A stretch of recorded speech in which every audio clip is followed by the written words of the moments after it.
ინდოეთის და ჩინეთის ბაზართან ერთად გუშინ ცნობილი გახდა, რომ ტურიზმის ეროვნულმა ადმინისტრაციამ 826,000 ევროს ხელშეკრულება გააფორმა დუბაიში რეგისტრირებულ ერთ-ერთ კომპანიასთან ერთწლიანი ხელშეკრულების ფარგლებში კომპანიას სპარსეთის ყურის ქვეყნებში მარკეტინგულ კამპანიების წარმოება უნდა უზრუნველყოს. ამ კომპანიამ საუბარია კატარზე, საუდის არაბეთზე, ქუვეითსა და გაერთიანებულ საამიროებზე. რამდენად სწორად ნაწილდება სამიზნე ქვეყნებში მარკეტინგული ბიუჯეტები და როგორ აფასებ თავად ამ ქვეყნებიდან შემოსული ვიზიტორების გადახდის უნარიანობას?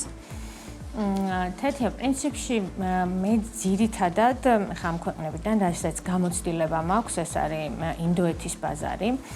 ინდოეთიდან საკმაოდ აქტიურად შემოყვავს ტურისტები ჯგუფების სახით და რა ვიცი მართლა დიდი რაოდენობით ჯგუფები ყოლია საკმაოდ ბევრნი ჩამოდიან ხოლმე 400-500 ადამიანიც კი ერთ ჯგუფს შეიძლება ჩამოყვეს და რა ვიცი მე ვფიქრობ რომ კონკრეტულად ინდოეთის მმართველობით იმის მიუხედავად რომ ამ წუთში ნამდვილად გაჩერებულია მიმდინარე ომის ფონზე პროცესები და პრაქტიკულად არც ერთი ჯგუფი აღარ დასტურდება რადგან არც ერთი ჯგუფი ამ ომის გამო აღარ ჩამოდის არც ინდოეთიდან, არც ყატარიდან, არც ქუვეითიდან, არც საუდის არაბეთიდან და ემირატებიდან. თუმცა ნუ ეს რა ვიცი დიდი იმედი გვაქვს ყველას რომ ეს არის დროებითი. რამდენად სწორად ნაწილდება და რამდენად მიზანმიმართულად ალბათ ამ წუთში ჩინეთია ყველაზე ისეთი ბაზარი რომელიც მეტნაკლებად უფრო მუშა ამ წუთში და ამ ეტაპზე და ნახოთ რა იქნება, იმიტომ რომ ფრენების კუთხით ყველაზე დიდი პრობლემა ზოგადად რაც არის